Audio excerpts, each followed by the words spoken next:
కడపలో పరిస్థితులు చాలా విచిత్రంగా తయారైనటువంటి పరిస్థితి. ఎందుకని విచిత్రంగా తయారైనటువంటి పరిస్థితి అంటున్నానంటే, గత ప్రభుత్వం చెత్త పన్నుని తీసుకురావటం జరిగింది.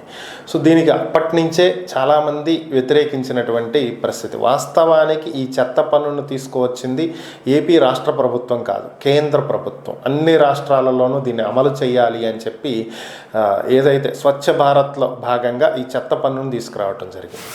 దీన్ని ఏపీలో సమగ్రంగా అమలు చేసేటువంటి ప్రయత్నం గత ప్రభుత్వం చేసింది.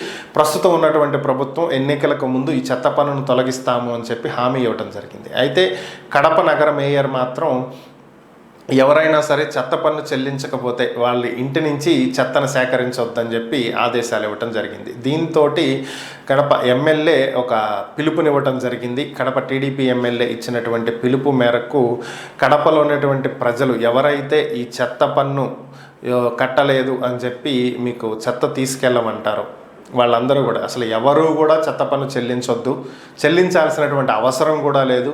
చెత్త తీసుకువెళ్ళకపోతే ఈ చెత్త అంతా తీసుకువెళ్ళి మేయర్ ఇంటి ముందు వెయ్యండి అని చెప్పి ఆమె పిలుపునిచ్చింది. దీంతో కడప ప్రజలంతా చెత్త అంతా తీసుకెళ్ళి మేయర్ ఇంటి ముందు నిరసన తెలియజేస్తూ ఆయన ఇంట్లో వేసి వచ్చినటువంటి పరిస్థితి.